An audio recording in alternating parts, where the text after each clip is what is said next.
कुंज विहारणे नमः।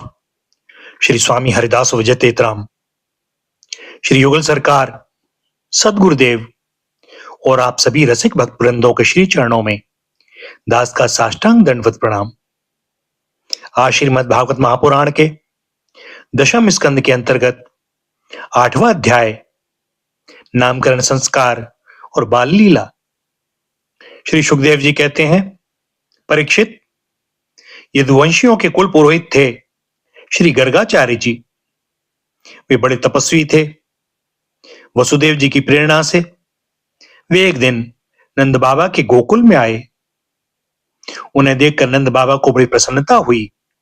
वे हाथ जोड़कर उठ खड़े हुए, उनके चरणों में प्रणाम किया।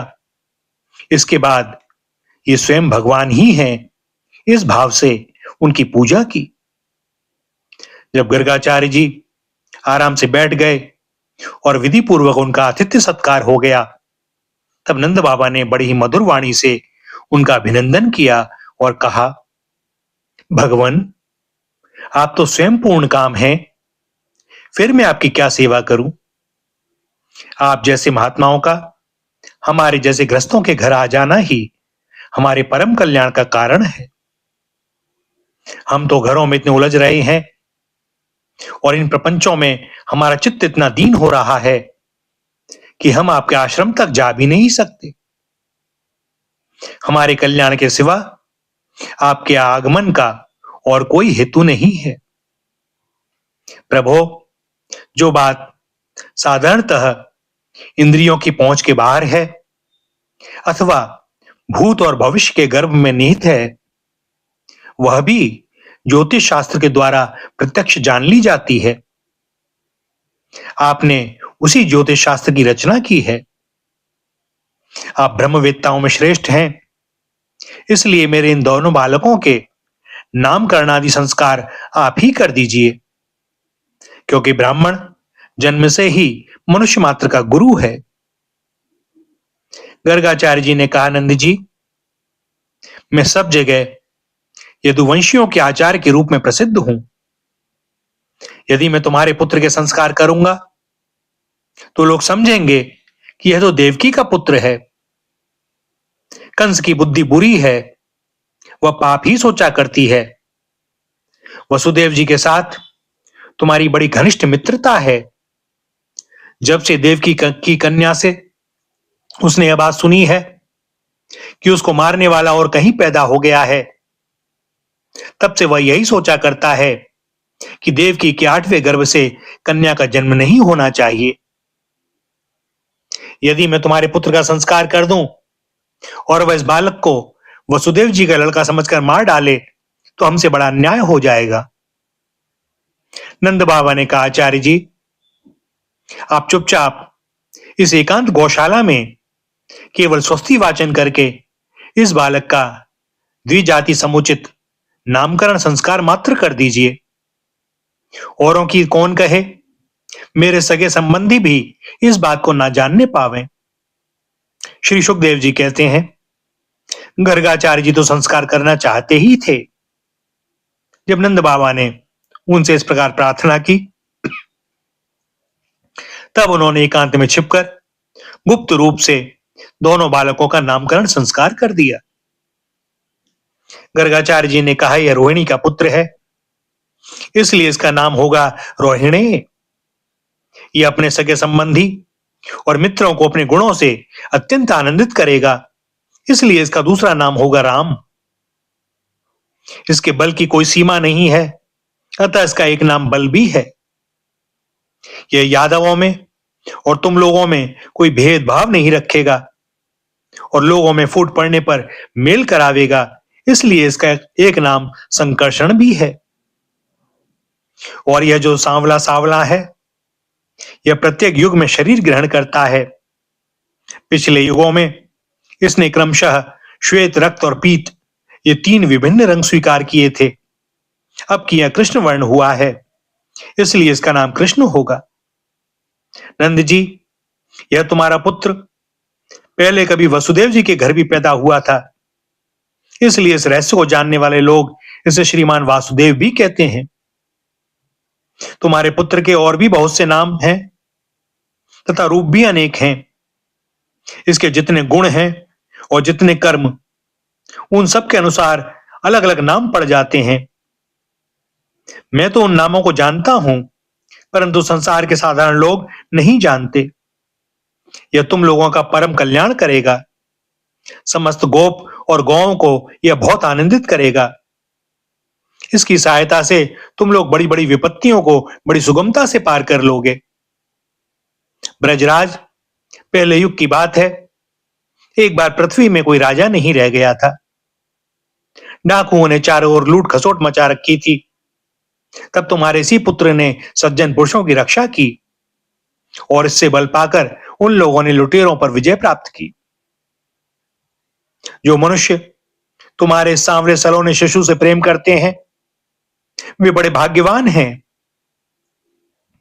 जैसे विष्णु भगवान के कर कमलों की छत्र छाया में रहने वाले देवताओं को असुर नहीं जीत सकते, वैसे ही इससे प्रेम करने वालों को भीतर या बाहर किसी भी प्रकार के शत्रु नहीं जीत सकते।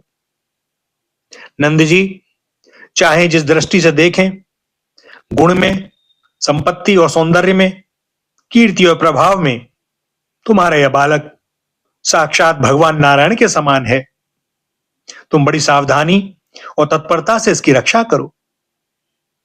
इस प्रकार नंद बाबा को भली भांति समझाकर, आदेश देकर गर्गाचार्य जी अपने आश्रम को लौट गए। उनकी बात सुनकर नंद बाबा को बड़ा ही आनंद हुआ। उन्होंने ऐसा समझा कि मेरी सब आशा लालसाएं पूरी हो गईं, मैं अब कृतकृत्य हूं। परीक्षित, कुछ ही दिनों में राम और श्याम घुटनों और हाथों के बल बकैया चल चलकर गोकुल में खेलने लगे। दोनों भाई अपने नन्हे नन्हे पांवों को गोकुल की कीचड़ में घसीटते हुए चलते। उस समय उनके पांव और कमर के घुंघरू रुनझुन बजने लगते। वह शब्द बड़ा भाला मालूम पड़ता। वे दोनों स्वयं वह ध्वनि सुनकर खिल उठते। कभी कभी वे रास्ते चलते किसी अज्ञात व्यक्ति के पीछे हो लेते। फिर जब देखते कि यह तो कोई दूसरा है, तब झक से रह जाते और डरकर अपनी माताओं रोहिणी जी और यशोदा जी के पास लौट आते। माताएं यह सब देख देख कर स्नेह से भर जाती। उनके स्तनों से दूध की धारा बहने लगती थी। जब उनके दोनों नन्हे नन्हे से शिशु अपने शरीर में कीचड़ का अंगराग लगाकर लौटते, तब उनकी सुंदरता और भी बढ़ जाती थी। माताएं उन्हें आते ही दोनों हाथों से गोद में लेकर हृदय से लगा लेती और स्तनपान कराने लगती। जब वे दूध पीने लगते और बीच बीच में मुस्कुरा मुस्कुरा कर अपनी माताओं की ओर देखने लगते, तब वे उनकी मंद मंद मुस्कान, छोटी छोटी दंतुलियां और भोला भाला मुख देखकर आनंद के समुद्र में डूबने उतराने लगती। जब राम और श्याम को दोनों कुछ और बड़े हुए, तब ब्रज में घर के बाहर ऐसी ऐसी बाल लीलाएं करने लगे जिन्हें गोपियां देखते ही रह जाती। जब वे किसी बैठे हुए बछड़े की पूंछ पकड़ लेते और बछड़े डरकर इधर उधर भागते, तब वे दोनों और भी जोर से पूंछ पकड़ लेते और वे बछड़े उन्हें घसीटते हुए दौड़ने लगते। गोपियां अपने घर का काम धंधा छोड़कर यही सब देखती रहती और हंसते हंसते लोटपोट होकर परम आनंद में मग्न हो जाती। कन्हैया और बलदाऊ दोनों ही बड़े चंचल और बड़े खिलाड़ी थे। वे कहीं हिरन, गाय आदि सींग वाले पशुओं के पास दौड़ जाते, तो कहीं धधकती हुई अग्नि से खेलने के लिए कूद पड़ते। कभी दांत से काटने वाले कुत्तों के पास पहुंच जाते, तो कभी आंख बचाकर तलवार उठा लेते। कभी कुएं या गड्ढे के पास जल में गिरते गिरते बचते। कभी मोर आदि पक्षियों के निकट चले जाते और कभी कांटों की ओर बढ़ जाते थे। माताएं उन्हें बहुत बरजती, परंतु उनकी एक न चलती। ऐसी स्थिति में वे घर का काम धंधा भी नहीं संभाल पाती। उनका चित्त बच्चों को भय की वस्तुओं से बचाने की चिंता में अत्यंत चंचल रहता था। राजर्षे, कुछ ही दिनों में यशोदा और रोहिणी के लाडले लाल घुटनों का सहारा लिए बिना अनायास ही खड़े होकर गोकुल में चलने फिरने लगे। भैया, जब श्याम सुंदर घुटनों का सहारा लिए बिना चलने लगे, तब वे अपने घरों में अनेक प्रकार की कौतुकमयी लीला करने लगे। एक दिन सांवरे सलोने ब्रजराज कुमार श्री कन्हैयालाल जी अपने सूने घर में स्वयं ही माखन चुरा रहे थे। उनकी दृष्टि मणि के खंभे में पड़े हुए अपने प्रतिबिंब पर पड़ी। अब तो वे डर गए। अपने प्रतिबिंब से बोले, अरे भैया, मेरी मैया से कहियो मत, तेरा भाग भी मेरे बराबर ही मुझे स्वीकार है, ले खा, खा ले भैया। यशोदा माता अपने लाला की तोतली बाली बोली सुन रही थी। उन्हें बड़े आश्चर्य हुआ। वे घर में भीतर घुस आईं। माता को देखते ही श्री कृष्ण ने अपने प्रतिबिंब को दिखाकर बात बदल दी। मैया, मैया, यह कौन है?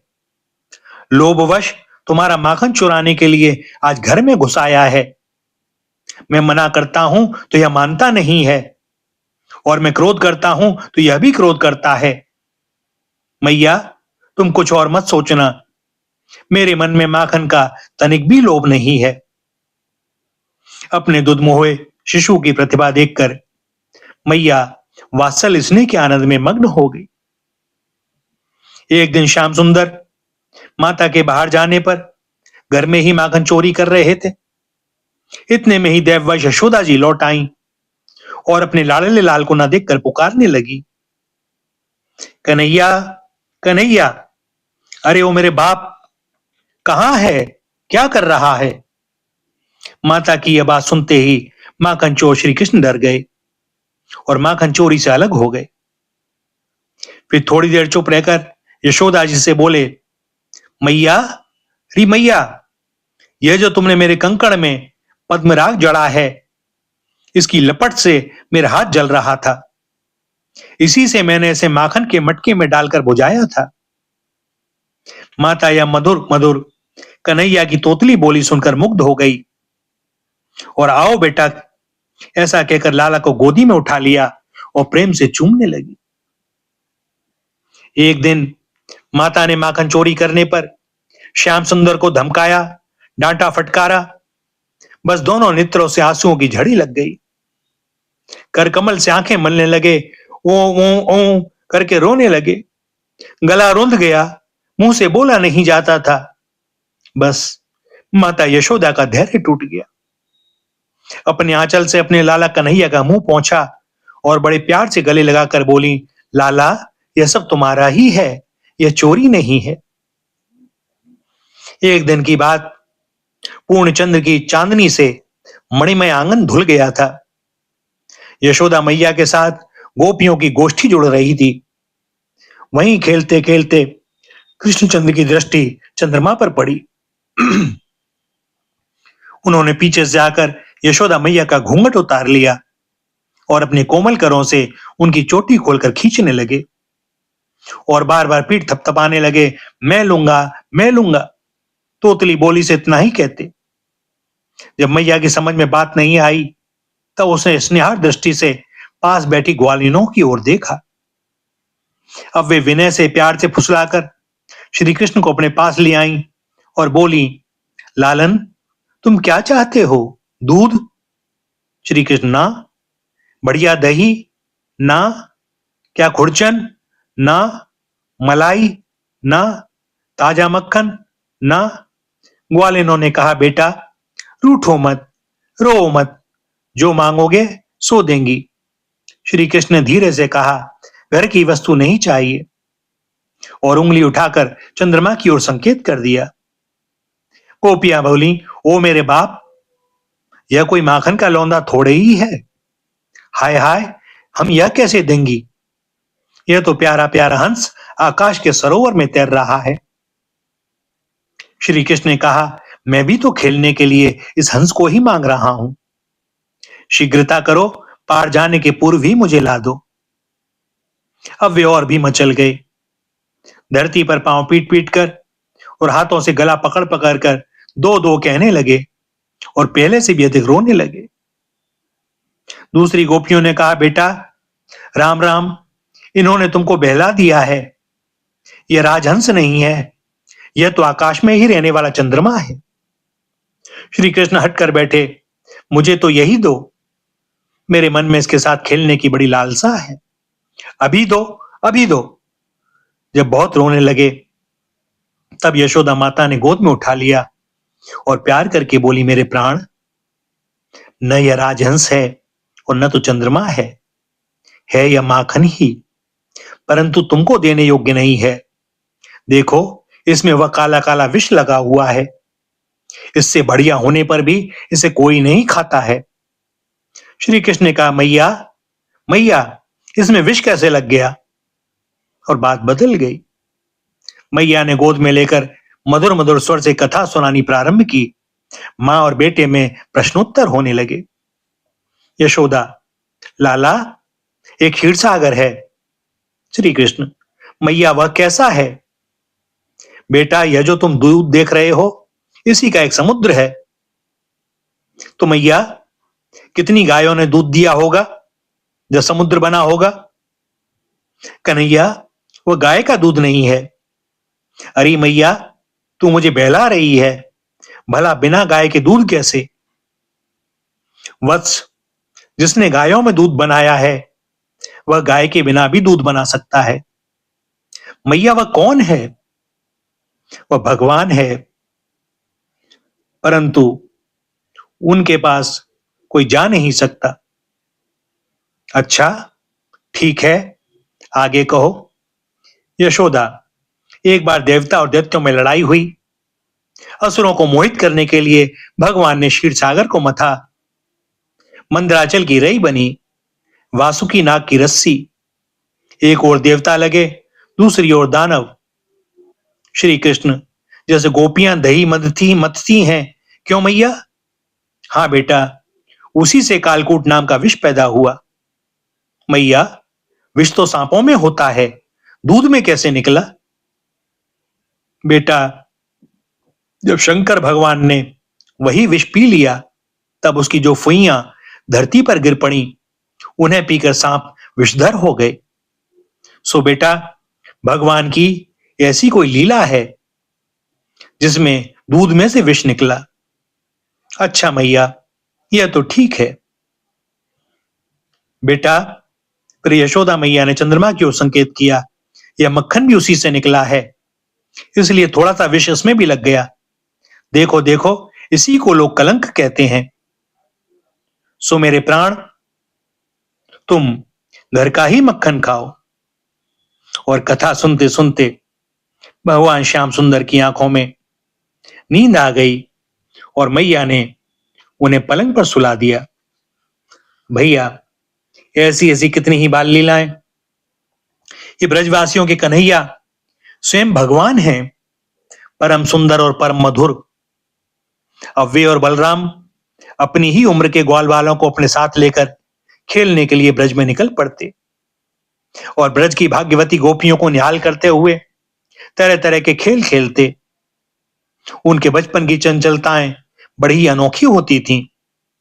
गोपियों को तो वे बड़ी सुंदर और मधुर लगती। एक दिन सबकी सब इकट्ठी होकर नंद बाबा के घर आईं और यशोदा माता को सुना सुनाकर कन्हैया की करतूत कहने लगी। अरे यशोदा, यह तेरा काना बड़ा नटखट हो गया है। गाय दुहने का समय न होने पर भी यह बछड़ों को खोल देता है और हम डांटती हैं तो ठटा ठटा कर हंसने लगता है। यह चोरी के बड़े बड़े उपाय करके हमारे मीठे मीठे दूध दही चुरा चुरा कर खा जाता है। केवल अपने ही खाता तो भी एक बात थी, यह तो सारा दही दूध वानरों को बांट देता है और जब वे भी पेट भर जाने पर नहीं खा पाते तब ये हमारे मटकों को फोड़ डालता है। यदि घर में कोई वस्तु इसे नहीं मिलती तो ये घर और घर वालों पर बहुत खींचता है और हमारे बच्चों को रुलाकर भाग जाता है। जब हम दही दूध को छींकों पर रख देती हैं और इसके छोटे छोटे हाथ वहां तक नहीं पहुंच पाते, तब ये बड़े बड़े उपाय रचता है। कहीं दो चार पीड़ों को एक के ऊपर एक रख देता है, कहीं ऊखल पर चढ़ जाता है तो कहीं ऊखल पर पीड़ा रख देता है। कभी कभी तो अपने किसी साथी के कंधे पर ही चढ़ जाता है और जब इतने पर भी काम नहीं चलता तब यह नीचे से ही उन बर्तनों में छेद कर देता है। इसे इस बात की पक्की पहचान रहती है कि किस छींके पर किस बर्तन में क्या रखा है, और ऐसे ढंग से छेद करना जानता है कि किसी को पता तक न चले। जब हम अपनी वस्तुओं को बहुत अंधेरे में छिपा देती हैं, तब नंदरानी, तुमने जो इसे बहुत से मणिमय आभूषण पहना रखे हैं, उनके प्रकाश से अपने आप ही सब कुछ देख लेता है। इसके शरीर में भी ऐसी ज्योति है कि जिससे इसे सब कुछ दिख जाता है। यह इतना चालाक है कि कब कौन कहां रहता है इसका पता रखता है, और जब हम सब घर के काम धंधों में उलझी रहती हैं, तब यह अपना काम बना लेता है। ऐसा करके भी ढिठाई की बातें करता है, उल्टे हमें ही चोर बनाता है और अपने घर का मालिक बन जाता है। इतना ही नहीं, यह हमारे लिपे पुते स्वच्छ घरों में मूत्र आदि भी कर देता है। तनिक देखो तो उसकी ओर, वहां तो चोरी के अनेकों उपाय करके काम बनाता है, और यहां मालूम हो रहा है मानो पत्थर की मूर्ति खड़ी हो। वाह रे भोले भाले साधु, इस प्रकार गोपियां कहती जाती और श्री कृष्ण के भीत चकित नेत्रों से युक्त मुखमंडल को देखती जाती। उनकी यह दशा देखकर नंदरानी यशोदा जी उनके मन का भाव ताड़ लेती और उनके हृदय में स्नेह और आनंद की बाढ़ आ जाती। वे इस प्रकार हंसने लगती कि अपने लाडले कन्हैया को इस बात का उल्हाना भी ना दे पाती, डांटने की बात तक नहीं सोच पाती। भैया, भगवान की लीला पर विचार करते समय यह बात स्मरण रखनी चाहिए कि भगवान का लीला धाम, भगवान के लीला पात्र, भगवान का लीला शरीर और उनकी लीला प्राकृत नहीं होती। भगवान में देह देही का भेद नहीं है। महाभारत में आया है, परमात्मा का शरीर भूत समुदाय से बना हुआ नहीं होता। जो मनुष्य श्री कृष्ण परमात्मा के शरीर को भौतिक जानता मानता है, उसका समस्त श्रोत स्मार्त कर्मों से बहिष्कार कर देना चाहिए, अर्थात उसका किसी भी शास्त्रीय कर्म में अधिकार नहीं है। यहां तक कि उसका मुख देखने पर वस्त्र सहित स्नान करना चाहिए। श्रीमद् भागवत में श्री ब्रह्मा जी ने भगवान श्री कृष्ण की स्तुति करते हुए कहा है, आपने मुझ पर कृपा करने के लिए ही यह स्वेच्छा में सच्चिदानंद स्वरूप प्रकट किया है, यह पांच भौतिक कदापि नहीं है। इससे स्पष्ट है कि भगवान का सभी कुछ अप्राकृत होता है। इसी प्रकार माखन चोरी की लीला भी अप्राकृत दिव्य ही है। यदि भगवान के नित्य परम धाम में अभिन्न रूप से नित्य निवास करने वाली नित्य सिद्धा गोपियों की दृष्टि से ना देखकर केवल साधन सिद्धा गोपियों की दृष्टि से देखा जाए, तो भी उनकी तपस्या इतनी कठोर थी, उनकी लालसा इतनी अनन्य थी, उनका प्रेम इतना व्यापक था और उनकी लगन इतनी सच्ची थी कि भक्त वांछा कल्पतरु प्रेम रसमय भगवान उनकी इच्छा अनुसार उन्हें सुख पहुंचाने के लिए माखन चोरी की लीला करके उनकी इच्छित पूजा ग्रहण करें, चीर हरण करके उनका राहा साहा व्यवधान का पर्दा उठा दें और रास लीला करके उनको दिव्य सुख पहुंचावें, तो कोई बड़ी बात नहीं है। भगवान की नित्य सिद्धा चिदानंदमय गोपियों के अतिरिक्त बहुत सी गोपियां ऐसी और थीं जो अपनी महान साधना के फलस्वरूप भगवान की मुक्त जन वांछित सेवा करने के लिए गोपियों के रूप में अवतीर्ण हुई थी। उनमें से कुछ पूर्व जन्म की देवकन्याएं थीं, कुछ श्रुतियां थीं, कुछ तपस्वी ऋषि थे और कुछ अन्य भक्तजन। इनकी कथाएं विभिन्न पुराणों में मिलती हैं। श्रुति रूपा गोपियां जो नेति नेति के द्वारा निरंतर परमात्मा का वर्णन करते रहने पर भी उन्हें साक्षात रूप से प्राप्त नहीं कर सकती, गोपियों के साथ भगवान के दिव्य रस में विहार की बात जानकर गोपियों की उपासना करती हैं और अंत में स्वयं गोपी रूप में परिणित होकर भगवान श्री कृष्ण को साक्षात अपने प्रीतम रूप से प्राप्त करती हैं। इनमें मुख्य श्रुतियों के नाम हैं उद्गीता, सुगीता, कलगीता, कलकंठिका और विपंची आदि। भगवान के श्री राम अवतार में उन्हें देखकर मुग्ध होने वाले, अपने आप को उनके स्वरूप सौंदर्य पर निछावर कर देने वाले सिद्ध ऋषिगण, जिनकी प्रार्थना से प्रसन्न होकर भगवान ने उन्हें गोपी होकर प्राप्त होने का वर दिया था, ब्रज में गोपी रूप से अवतीर्ण हुए थे। इसके अतिरिक्त मिथिला की गोपी, कौशल की गोपी, अयोध्या की गोपी, पुलिंद गोपी, रमा, वैकुंठ, श्वेतदीप आदि की गोपियां और जालंधरी गोपी आदि गोपियों के अनेकों यूथ थे, जिनको बड़ी तपस्या करके भगवान से वरदान पाकर गोपी रूप में अवतीर्ण होने का सौभाग्य प्राप्त हुआ था। पद्म पुराण के पाताल खंड में बहुत से ऐसे ऋषियों का वर्णन है जिन्होंने बड़ी कठिन तपस्या आदि करके अनेकों कल्पों के बाद गोपी स्वरूप को प्राप्त किया था। उनमें से कुछ के नाम हैं। एक उग्रतपा नाम के ऋषि थे। वे अग्निहोत्री और बड़े दृढ़ व्रती थे। उनकी तपस्या अद्भुत थी। उन्होंने पंचदशाक्षर मंत्र का जाप और आसोन्मत्त नवकिशोर श्याम सुंदर श्री कृष्ण का ध्यान किया था। 100 कल्पों के बाद वे सुनंद नामक गोप की कन्या सुनंदा हुए। एक सत्यतपा नाम के मुनि थे। वे सूखे पत्तों पर रहकर दशाक्षर मंत्र का जाप और श्री राधा जी के दोनों हाथ पकड़कर नाचते हुए श्री कृष्ण का ध्यान करते थे। 10 कल्प के बाद वे सुभद्र नामक गोप की कन्या सुभद्रा हुए। हरिधामा नाम के एक ऋषि थे। वे निराहार रहकर क्लीम काम्बी से युक्त विंशाक्षरी मंत्र का जाप करते थे और माधवी मंडप में कोमल कोमल पत्तों की शैया पर लेटे हुए युगल सरकार का ध्यान करते थे। 3 कल्प के पश्चात वे सारंग नामक गोप के घर रंगवेणी नाम से अवतीर्ण हुए। जाबाली नाम के एक ब्रह्मज्ञानी ऋषि थे। उन्होंने एक बार विशाल वन में विचरते विचरते एक जगह बहुत बड़ी बावली देखी। उस बावली के पश्चिमी तट पर बड़ के नीचे एक तेजस्विनी युवती कठोर तपस्या कर रही थी। वह बड़ी सुंदर थी। चंद्रमा की शुभ्र किरणों के समान उसकी चांदनी चारों ओर छिटक रही थी। उसका बायां हाथ अपनी कमर पर और दाहिने हाथ से वह ज्ञान मुद्रा धारण किए हुए थी। जाबाली के बड़े नम्रता के पूछने पर उस तापसी ने बतलाया, मैं वह ब्रह्म विद्या हूं जिसे बड़े बड़े योगी सदा ढूंढा करते हैं।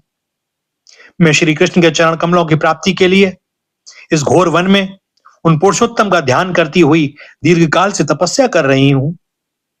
मैं ब्रह्मानंद से परिपूर्ण हूं और मेरी बुद्धि भी उसी आनंद से परितृप्त है, परंतु श्री कृष्ण का प्रेम मुझे अभी तक प्राप्त नहीं हुआ, इसलिए मैं अपने को शून्य देखती हूं। ब्रह्मज्ञानी जाबाली ने उसके चरणों पर गिरकर दीक्षा ली और फिर ब्रजबीथियों में बिहरने वाले भगवान का ध्यान करते हुए वे एक पैर से खड़े होकर बड़ी कठोर तपस्या करते रहे। 9 कल्पों के पश्चात प्रचंड नामक गोप के घर वे चित्रगंधा के रूप में प्रकट हुए। कुशध्वज नामक ब्रह्मर्षि के पुत्र शुचिश्रवा और स्वर्ण देव तत्वज्ञ थे। उन्होंने शीर्षासन करके ह्रीम हंस मंत्र का जाप करते हुए और सुंदर कंदर्प तुल्य गोकुलवासी 10 वर्ष की उम्र के भगवान श्री कृष्ण का ध्यान करते हुए घोर तपस्या की। कल्प के पश्चात वे ब्रज में सुधीर नामक गोप के घर उत्पन्न हुए। इसी प्रकार और भी बहुत सी गोपियों के पूर्व जन्म की कथाएं प्राप्त होती हैं। विस्तार भय से उल्लेख नहीं किया जा सकता। भगवान के लिए इतनी तपस्या करके, इतनी लगन के साथ कल्पों तक साधना करके जिन त्यागी भगवत प्रेमियों ने गोपियों का तन मन प्राप्त किया था, उनकी अभिलाषा पूर्ण करने के लिए, उन्हें आनंद दान देने के लिए यदि भगवान उनकी मनचाही लीला करते हैं तो इसमें आश्चर्य और अनाचार की कौन सी बात है। रासलीला के प्रसंग में स्वयं भगवान ने श्री गोपियों से कहा है, गोपियों, तुमने लोक और परलोक के सारे बंधनों को काटकर मुझसे निष्कपट प्रेम किया है। यदि मैं तुम में से प्रत्येक के लिए अलग अलग अनंत काल तक जीवन धारण करके तुम्हारे प्रेम का बदला चुकाना चाहूं तो भी नहीं चुका सकता। मैं तुम्हारा ऋणी हूं और ऋणी ही रहूंगा। तुम मुझे अपने साधु स्वभाव से ऋण रहित मानकर और भी ऋणी बना दो, यही उत्तम है। सर्वलोक महेश्वर भगवान श्री कृष्ण स्वयं जिन महाभागा गोपियों के ऋणी रहना चाहते हैं, उनकी इच्छा होने से पूर्व ही भगवान पूर्ण कर दें, यह तो स्वाभाविक ही है। विचार करें, श्री कृष्ण गत प्राणा, श्री कृष्ण रस भावातिमति गोपियों की मन की क्या स्थिति थी। गोपियों का तन मन धन सभी कुछ प्राण प्रीतम श्री कृष्ण का था। वे संसार में जीती थीं तो श्री कृष्ण के लिए, घर में रहती थीं श्री कृष्ण के लिए और घर के कार्य करती थीं श्री कृष्ण के लिए। उनकी निर्मल और योगी दुर्लभ पवित्र बुद्धि में श्री कृष्ण के सिवा अपना कुछ था ही नहीं। श्री कृष्ण के लिए ही, श्री कृष्ण को सुख पहुंचाने के लिए ही, श्री कृष्ण की निज सामग्री से ही, श्री कृष्ण को पूजकर, श्री कृष्ण को सुखी देखकर वे सुखी होती थीं। प्रातःकाल निद्रा टूटने के समय से लेकर रात को सोने तक वे जो कुछ भी करती थीं सब श्री कृष्ण की प्रीति के लिए ही करती थीं। यहां तक कि उनकी निद्रा में भी श्री कृष्ण ही होते थे। स्वप्न और सुषुप्ति दोनों में ही श्री कृष्ण की मधुर और शांत लीला देखती और अनुभव करती।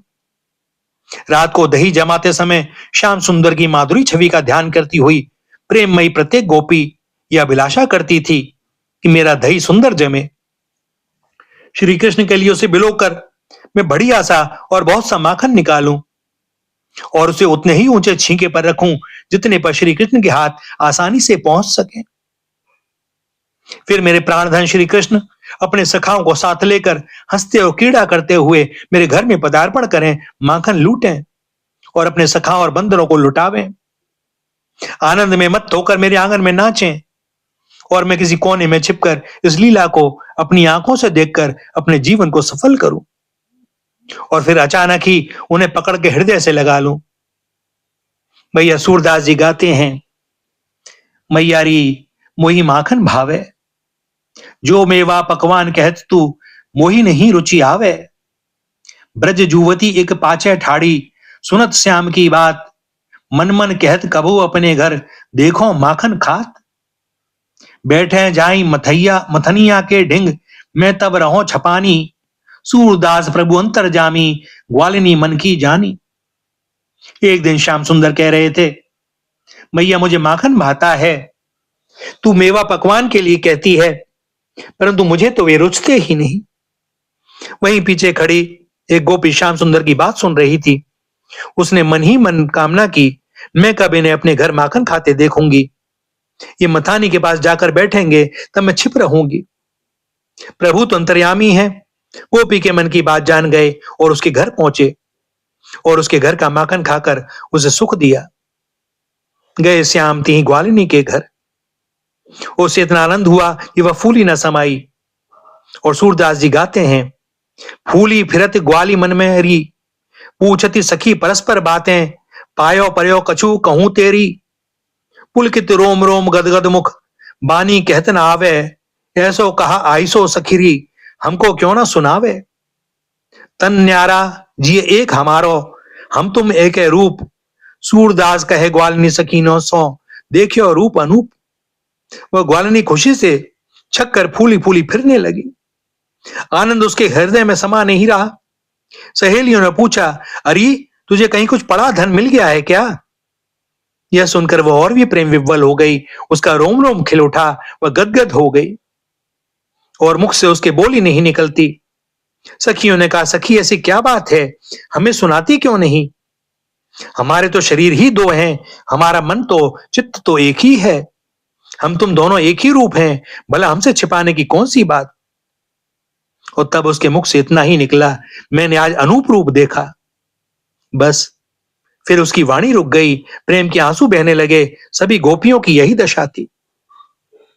रातें गोपियां जाग जाग कर प्रातः काल होने की बाट देखती। उनका मन श्री कृष्ण में लगा रहता। प्रातः काल जल्दी जल्दी दही मत कर माखन निकाल कर छींके बरकती, कहीं प्राण धन आकर लौट ना जाए। इसलिए सब काम छोड़कर वे सबसे पहले यही काम करती और श्याम सुंदर की प्रतीक्षा में व्याकुल होती हुई मन ही मन विचार करती, हाँ आज प्राण प्रीतम क्यों नहीं आए, इतनी देर क्यों हो गई। कि आज इस दासी का घर पवित्र ना करेंगे, कि आज मेरे समर्पण किए हुए इस तुच्छ माखन का भोग लगाकर स्वयं सुखी होकर मुझे सुख ना देंगे। कहीं यशोदा मैया ने तो उन्हें नहीं रोक लिया। उनके घर तो 9 लाख गाय हैं, माखन की क्या कमी है। मेरे घर तो वे कृपा करके ही आते हैं। इन्हीं विचारों में आंसू बहाती हुई गोपी क्षण क्षण में दौड़कर दरवाजे पर जाती, लाज को छोड़कर रास्ते की ओर देखती, सखियों से पूछती। एक एक निमेष उसके लिए युग के समान हो जाता। ऐसी भाग्यवती गोपियों की मनोकामना भगवान उनके घर पधार कर पूर्ण करते। अपने निर्जन ब्रजवासियों को सुखी करने के लिए ही तो भगवान गोकुल में पधारे थे। माखन तो नंद बाबा के घर पर भी कम ना था। लाख लाख गौएं थीं, वे जितना चाहे खाते लुटाते। परंतु वे तो केवल नंद बाबा के ही नहीं, सभी ब्रजवासियों के अपने थे। सभी को सुख देना चाहते थे। गोपियों की लालसा पूरी करने के लिए ही वे उनके घर जाते और चुरा चुरा कर माखन खाते। यह वास्तव में चोरी नहीं, यह तो गोपियों की पूजा पद्धति का भगवान के द्वारा स्वीकार था ना था। भक्त वत्सल भगवान अपने भक्त की पूजा भला स्वीकार क्यों ना करें, कैसे ना करें। भगवान की इस दिव्य लीला माखन चोरी का रहस्य न जानने के कारण ही कुछ लोग इसे आदर्श के विपरीत बतलाते हैं। उन्हें समझना चाहिए कि चोरी क्या वस्तु है, वह किसकी होती है और कौन करता है। चोरी उसे कहते हैं जब किसी दूसरे की कोई चीज उसकी इच्छा के बिना, उसके अनजाने में और आगे भी वह जान ना पाए ऐसी अच्छा रख करके ले ली जाती है। भगवान श्री कृष्ण गोपियों के घर से माखन लेते थे उनकी इच्छा से, गोपियों के अनजान में नहीं, उनकी जानकारी में, उनके देखते देखते, और आगे जनाने की कोई बात ही नहीं, उनके सामने ही दौड़ते हुए निकल जाते थे। दूसरी बात यह कि संसार में या संसार के बाहर ऐसी कौन सी वस्तु है जो भगवान की नहीं है और वे उसकी चोरी करते हैं। गोपियों का तो सर्वस्व श्री भगवान का था ही, सारा जगत ही उनका है, वे भला किसकी चोरी कर सकते हैं। हाँ, चोर तो वास्तव में वे लोग हैं जो भगवान की वस्तु को अपनी मानकर ममता आसक्ति में फंसे रहते हैं और दंड के पात्र बनते हैं। भैया, इससे यही सिद्ध होता है कि माखन चोरी कोई चोरी नहीं थी, भगवान की दिव्य लीला थी। असल में गोपियों ने प्रेम की अधिकता से ही भगवान का प्रेम का नाम चोर रख दिया था, क्योंकि वे इनके चित्त चोर तो थे ही। जो लोग भगवान श्री कृष्ण को भगवान नहीं मानते, यद्यपि उन्हें श्रीमद् भागवत में वर्णित भगवान की लीला पर विचार करने का भी कोई अधिकार नहीं है, परंतु उनकी दृष्टि से भी इस प्रसंग में कोई आपत्तिजनक बात नहीं, क्योंकि श्री कृष्ण उस समय लगभग 2-3 वर्ष के बालक थे और गोपियां अत्यधिक स्नेह के कारण उनके ऐसे ऐसे मधुर खेल देखना चाहती थीं। सो भैया, ये सारी बातें भी स्मरण रखनी चाहिए और इसीलिए कहा जाता है कि भगवान श्री कृष्ण की लीला कथा के समय बहुत सावधानी की आवश्यकता होती है। एक दिन बलराम आदि ग्वाल बाल श्री कृष्ण के साथ खेल रहे थे। उन लोगों ने मां यशोदा के पास आकर कहा, मां, कन्हैया ने मिट्टी खाई है। भैया, इसके बारे में द्रष्टव्य है कि भगवान श्री कृष्ण ने विचार किया, मुझ में शुद्ध सत्वगुण ही रहता है और आगे मुझे बहुत से रजोगुणी कर्म करने हैं, सो उसके लिए थोड़ा सा रज संग्रह कर लें। संस्कृत साहित्य में पृथ्वी का एक नाम क्षमा भी है। श्री कृष्ण ने देखा कि ग्वाल बाल खुलकर मेरे साथ खेलते हैं और कभी कभी अपमान भी कर बैठते हैं, उनके साथ क्षमांश धारण करके ही क्रीड़ा करनी चाहिए, जिससे उसमें कोई विघ्न न पड़े। संस्कृत भाषा में पृथ्वी को रसा भी कहते हैं। श्री कृष्ण ने सोचा, सब रस तो ले ही चुका हूं, अब रसा रस का आस्वादन करूं। इस अवतार में पृथ्वी का हित करना है, इसलिए उसका कुछ अंश अपने मुख में, अपने दांतों को पहले ही दान कर लेना चाहिए। ब्राह्मण शुद्ध सात्विक कर्म में लग रहे हैं, अब उन्हें असुरों का संहार करने के लिए कुछ राजस कर्म भी करने चाहिए। यही सूचित करने के लिए मानो उन्होंने अपने मुख में स्थित द्विजों को रज से युक्त किया। पहले विष भक्षण किया था, फिर मिट्टी खाकर उसकी दवा की। पहले गोपियों का मक्खन खाया था, उलाना देने पर मिट्टी खा ली जिससे मुख साफ हो जाए। भगवान श्री कृष्ण के उदर में रहने वाले कोटि कोटि ब्रह्मांडों के जीव ब्रजरज, गोपियों की चरणों की श्रीरज प्राप्त करने के लिए व्याकुल हो रहे थे।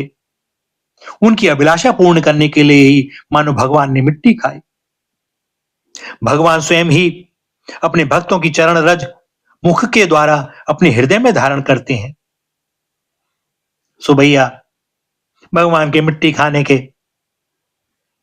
भावुक लोगों ने, भक्तों ने इस प्रकार से विचार किया है। इधर हृदयक्षणी यशोदा ने श्री कृष्ण का हाथ पकड़ लिया। यशोदा जी ने हाथी क्यों पकड़ा? क्योंकि यशोदा जी जानती हैं कि इस हाथ ने मिट्टी खाने में सहायता की है। चोर का सहायक भी चोर होता है, इसलिए उन्होंने हाथ पकड़ लिया। और जब यशोदा जी ने हाथ पकड़ा तो भगवान श्री कृष्ण की आंखें डर के मारे नाचने लगी। भैया, भगवान के नेत्र में सूर्य और चंद्रमा का निवास है। वे कर्म के साक्षी हैं।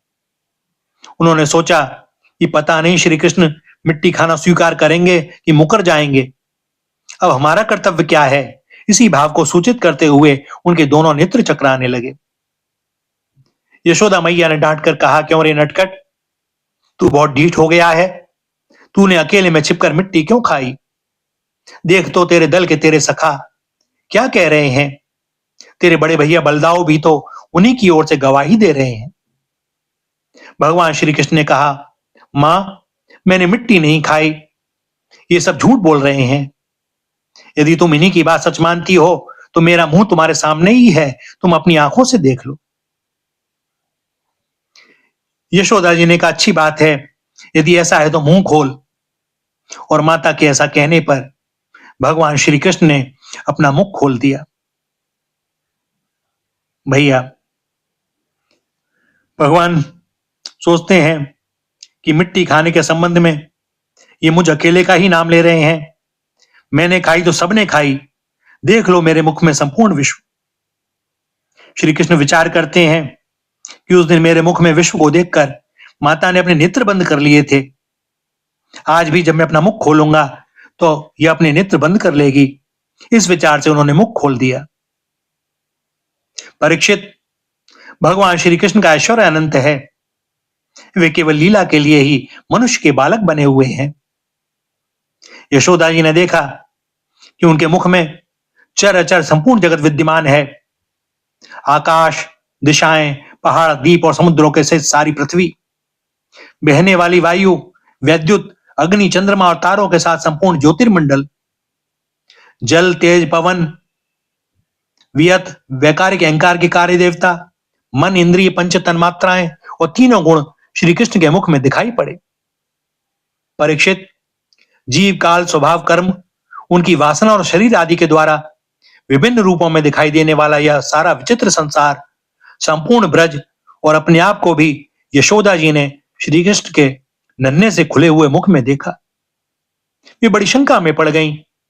विचार करने लगीं, यह कोई स्वप्न है या भगवान की माया? कहीं मेरी बुद्धि में ही तो कोई भ्रम नहीं हो गया है। संभव है मेरे इस बालक में ही कोई जन्मजात योग सिद्धि हो। जो चित्त, मन, कर्म और वाणी के द्वारा ठीक ठीक तथा सुगमता से अनुमान के विषय नहीं होते, यह सारा विश्व जिनके आश्रित है, जो उसके प्रेरक हैं और जिनकी सत्ता से ही इसकी प्रतीति होती है, जिनका स्वरूप सर्वथा अचिंत्य है, उन प्रभु को मैं प्रणाम करती हूं। यह मैं हूं और यह मेरे पति तथा यह मेरा लड़का है। साथ ही मैं ब्रजराज की समस्त संपत्तियों की स्वामिनी धर्मपत्नी हूं। ये गोपियां, गोप और गोधन मेरे अधीन हैं। जिनकी माया से मुझे इस प्रकार की कुमति घेरे हुए है, वे भगवान ही मेरे एकमात्र आश्रय हैं। मैं उन्हीं की शरण में लेती हूं। जब इस प्रकार यशोदा माता श्री कृष्ण का तत्व समझ गईं, तब सर्वशक्तिमान सर्वव्यापक प्रभु ने अपनी पुत्र स्नेहमयी वैष्णवी योग माया का उनके हृदय में संचार कर दिया। यशोदा जी को वह घटना तुरंत भूल गई। उन्होंने अपने दुलारे लाल को गोद में उठा लिया। जैसे पहले उनके हृदय में प्रेम का समुद्र उमड़ता रहता था, वैसे ही फिर उमड़ने लगा। सारे वेद, उपनिषद, सांख्य, योग और भक्तजन जिनके महात्म्य का गीत गाते गाते गाते नहीं, उन्हीं भगवान को यशोदा जी अपना पुत्र मानती थी। राजा परीक्षित ने पूछा, भगवान, नंद बाबा ने ऐसा कौन सा बहुत बड़ा मंगलमय साधन किया था और परम भागवती यशोदा जी ने भी ऐसी कौन सी तपस्या की थी जिसके कारण स्वयं भगवान ने अपने श्रीमुख से उनका स्तनपान किया।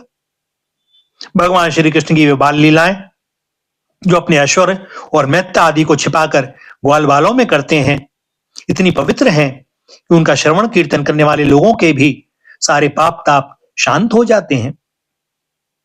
त्रिकालदर्शी ज्ञानी पुरुष आज भी उनका गान करते रहते हैं। वे ही लीलाएं उनके जन्मदाता माता पिता देव की वसुदेव जी को तो देखने तक को ना मिली, और नंद यशोदा उनका अपार सुख लूट रहे हैं। इसका क्या कारण है? श्री सुखदेव जी ने कहा, परीक्षित, नंद बाबा पूर्व जन्म में एक श्रेष्ठ वसु थे। उनका नाम था द्रोण और उनकी पत्नी का नाम था धरा। उन्होंने ब्रह्मा जी के आदेशों का पालन करने की इच्छा से उनसे कहा, भगवान, जब हम पृथ्वी पर जन्म लें तब जगदीश्वर भगवान श्री कृष्ण में हमारी अनन्य प्रेममयी भक्ति हो, जिस भक्ति के द्वारा संसार में लोग अनायास ही दुर्गतियों को पार कर जाते हैं। ब्रह्मा जी ने कहा, ऐसा ही होगा। वे ही परम यशस्वी भगवान में द्रोण ब्रज में पैदा हुए और उनका नाम हुआ नंद, और वे ही धरा इस जन्म में यशोदा के नाम से उनकी पत्नी हुई। परीक्षित, अब इस जन्म में जन्म मृत्यु के चक्र से छुड़ाने वाले भगवान उनके पुत्र हुए, और समस्त गोप गोपियों की अपेक्षा इन पति पत्नी नंद और यशोदा जी का उनके प्रति अत्यंत प्रेम हुआ। ब्रह्मा जी की बात सत्य करने के लिए ही भगवान श्री कृष्ण बलराम जी के साथ ब्रज में रहकर समस्त ब्रजवासियों को अपनी बाल लीला से आनंदित करने लगे। भैया, यहाँ पर दशम स्कंद का 8वां अध्याय समाप्त होता है, और दास को अनुमति दें आज के लिए वाणी को विराम देने की। आगे श्री हरि की जैसी जो इच्छा। श्री राधा, श्री राधा, श्री राधा।